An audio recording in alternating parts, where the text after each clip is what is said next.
So, after Rise of Industry, the plan was simple. Difficult, but manageable. Something light and fun. 6 to 9 months maximum. Keep the team busy. Try a different genre, get quick out of the door, while the expansion for Roy brewed in the background. Spoiler, it didn't work out, because the game was called Recipe for Disaster, and the name is more prophetic than I wanted to admit. Because somehow, the little side project turned into a 2.5-year odyssey. So the original plan for Recipe for Disaster was pretty chill. So I thought, something small, focused, just one setting, tight gameplay loops, cozy visuals, and strong theming. Just enough to keep production and the team sharp and with enough charm to maybe stand out a bit. I didn't want a massive world, dozens of systems layered up on top of each other, or anything that would require a massive marketing plan. Just something about cooking, chaos, and characters. That's it. And we did. For 2 weeks. Then all the ideas came in.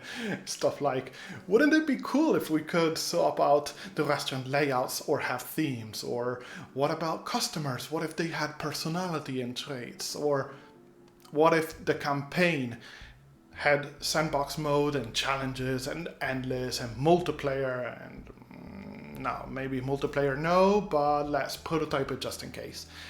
And you can see where this is headed. So here we are. The game's growing, the systems are getting more complex, the roadmap's expanding faster than it should. Oh, and we also started building a modular toolkit to speed things up, like a UI manager, a save and load system, and seed handler, and a bunch of reusable bits. It made sense on paper, except what was meant to streamline development ended up stretching even thinner. Because now we weren't building Recipe for Disaster. We were building tools to build Recipe for Disaster.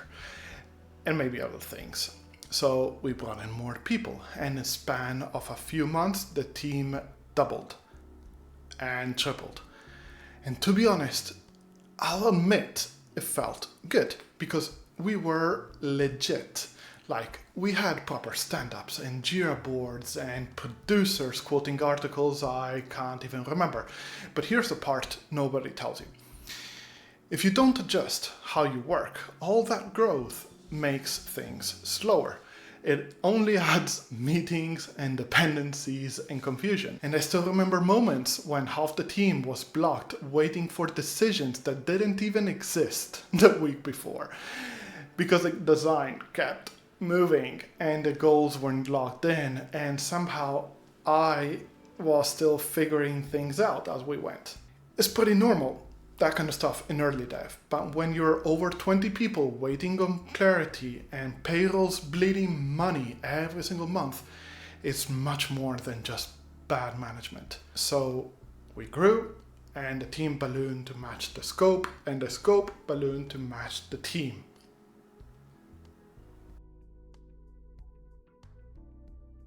I really can't say when, but at one point I was starting to get nervous. So I did what every anxious studio lead does. I went looking for structure. So I got PMP certified, I got a bunch of books, then I got deep into Scrum, and I believed that better production methods would fix everything, but hey, they don't, because the no methodology works when your vision keeps shifting, the tech is unstable, and you're still rewriting core systems in the middle of a sprint. I even brought in someone with traditional experience, like he was sharp, organized, and methodical, but I'm not built that way. Honestly, I move fast, I follow my own instinct, and I pivot hard when something feels off.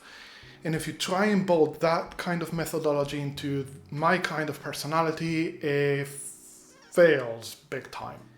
It doesn't fail in a dramatic way, it just adds a bunch of friction everywhere. Because this is something that I never thought about. So, before games and before design and before all of this, I was a cook. I studied high-end cuisine in Italy, 10 hours a day, 5, 6, 7 days a week. I cut myself, I burned myself, I got a bunch of injuries and broke my shoulder. And yeah, now I can't even stand up working more than a couple of hours due to an accident that I had. So I went back to IT. But that part of me never left. And Recipe for Disaster was my way of channeling that. I wanted to show the tension, the emotional volatility and the shouting and the crying and the absurdity of it all. Because that's what it feels like, or what it felt to me. Eventually I kinda pulled back. Not because production doesn't matter, because believe me, it really does. But because forcing a system you don't believe in, and one it doesn't match the team or how the game wants to be built, it slows everything down.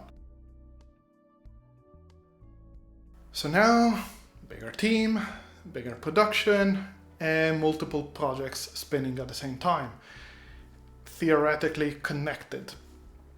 And the original idea for Recipe for Disaster was never meant to be big. So we prototyped some kitchen chaos, launched it in early access, and let it run while Roy 2 was getting designed in the background. And on top, we wanted a story. The idea was that you started with a food truck, and that was meant to be the tutorial, and slowly in the career you ramped up into Michelin star restaurants. And honestly, those things are not bad ideas, and some of them ended up in the final game, but you need to know how to say no even to yourself, or you end up building something way bigger than anybody can realistically finish. And that's exactly what happened. We had a Trello board that was a roadmap so long we even started color coding stuff that we knew weren't gonna happen. And then as the months passed and the cash that Rest of Industry gave us completely dried up, it stopped being a wish list and it started becoming a liability. But not because we were not just delivering features, but because we were disappointing players that expected them. So somewhere around year 2, we realized we were out of money and we needed to cut hard. And what sucks is that we had the core game. All the kitchen chaos, the crying chefs, and the asshole customers that were a reflection of real world. And it worked, but it was buried under so many unfinished systems and a roadmap we couldn't keep up with. So we ended up shipping the game that it wasn't the dream version. We shipped something that we could finish. Honestly, that is not failure, it's reality. And it took me a while to admit it. And here's the thing people don't talk about enough when it comes to scope. Scope is not just a roadmap. It's not the number of features you promise or the size of the world you build. It's how your entire studio behaves once the project starts to balloon. Because once you say yes to bigger ambitions, even unofficially, everything shifts. You start hiring with scale in mind. You write code with long-term support in mind. You design systems with expansions in mind. And suddenly the team is just busy, not productive, just doing more things. And it reminds me of a funny thing somebody told me once, that you can't put 9 women in a room and expect a baby in 1 month. I was trying to do that because in my mind, more hands mean more stuff. So no, we went from a handful of people working on manageable prototypes to a massive studio with department heads, task tracking, and production pipelines that needed maintenance. So even when I was trying to keep things small, I myself became a living bottleneck with opinions. I was reviewing everything. I was giving notes on all the lighting, the narrative, even UI spacing, and I didn't see it at the time, but I was contributing to the sprawl. And the mood of the project, which is that kind of energy where everybody feels that they are sprinting towards a goal that was constantly moving. And once that energy sets in, it becomes part of the culture. So we started to default to experimentation and rethinking things that were already working and constantly forcing just one more feature into delay after delay after delay. And worst of it is that it burns people out in slow motion. There wasn't kind of crunch or drama. It was a constant feeling that you're never done. And you can see it in every stand-up and every new hire that joins in and asks, is this still in development? Because scope creep is dangerous, but cultural creep is the one that gets you. But it's not all bad, because if there's one thing that I did get right with Recipe for Disaster was releasing in early access. Not because it magically fixes broken games, and definitely not because it guarantees success, but because it creates a conversation, it's at the moment when you still have time to listen. Look, I've always said that design is a process of negotiation between the designer and the players, between what you want to build and what players want to play. And if you treat early access like a feedback loop instead of a marketing beat, you can learn from it. I personally read every single review, every Discord message, and every sarcastic Reddit thread. I saw people who loved the chaos, the micromanagement, and the personalities, but I also saw people that wanted more structure, more progression, and more game in the game. So ended up making changes. The game ended up getting better. Not perfect, of course, just better. And sometimes, feedback hurts. And sometimes players will ask for things you already tried and cut. Or they demand systems you know they will not work. Or they directly want the game to be something that it isn't or it shouldn't be. And that is okay. You need to learn to listen without obeying and learn how to say no. And that's the lesson I want you to have. Don't consider early access like a shortcut. If the game is confusing, people will tell you. And if the pacing is broken, they will find the cracks. But if something works and is special, they'll let you know. In our specific case, the community shaped Recipe for Disaster in ways we couldn't have planned for. And for that, I am incredibly grateful because of all the things that went sideways, which are more than just a few. This is one of the few places where the process worked. But eventually you hit a wall. Not a design or creative wall, but a real wall with a bunch of red numbers. All the bills piled up and the people waiting on invoices you're not sure you can pay. And we've been working on Recipe for Disaster for 2.5 years. We redesigned core systems, pushed back on multiple milestones, and burned through way more than the rest of industry gave us. And we were tired. Not in a burnout way, just in a quiet and undeniable, this needs to end way. But the roadmap still had dozens of features that we hadn't even touched. Stuff we were honestly excited about. Some of it that I still think about to this day, like the food truck tutorial, or I really wanted a beachside level. But we were broke, and the dream and the scope had to shrink. Trello board became a graveyard of maybe someday cards. And one day we had to push the button. So we shipped it, and it wasn't what I honestly wanted it to be. It was far more arcadey than simulation, and the story was paper thin, and the systems were clever, but there wasn't a real balance between chaos and control. But it worked.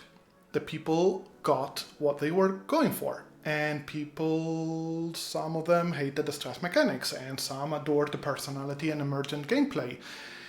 And a few even saw the DNA of real-life cooking stories that inspired the same thing.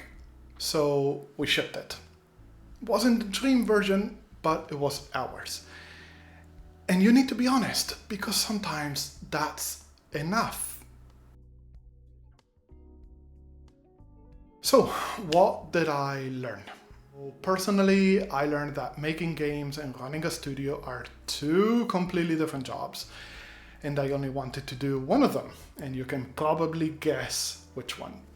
I love building games, all the systems, the loops, the mechanics, finding the fun and fixing the pacing and adjusting tooltips. But managing people, the processes, the money issues and the meetings, I suck at that, and I never wanted to do it. And I'm sure that it showed, because I tried to brute force my way through it. I got certified, I read a bunch of books, I hired help, but none of it felt right, because deep down I was rejecting how things should be done, because I didn't want to lead a company. I only want to make good games that people can enjoy.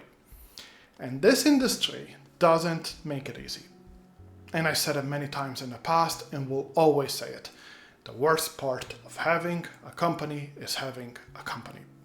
But the best part is seeing something real come out of the chaos. It's making a game, and it exists. It's a game that people play.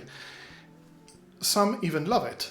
And it's something that says, we're here and we made it. And I miss it. Would I do it again? Maybe, but I would change several things. So I would start small and stay small. I would prototype with hard limits. Build for feedback in a modular way. And prioritize cash flow. Or even treat the system like a game. You have inputs, outputs, and breakpoints. But above all, I'd give permission to myself to say no, not just to features or requests, but to the idea that a project only has value if it's massive, polished, and groundbreaking. It doesn't have to be. So let me be honest with you, because most of the time, a good game is enough. A finished game is enough. And if you can finish one without burning out, or going broke, or losing the joy that got you into this ugly mess in the first place, you've done way more than what most people can say. And thanks for sticking up to this point. In the next video, I'm gonna try and shift gears, and we're gonna break down what it means to be a game designer. Not the fancy version, but the actual roles and the skills and the mindsets. So check it out. Doesn't matter if you are thinking of making your first game or you just want to level up where you are now. I'll see you there.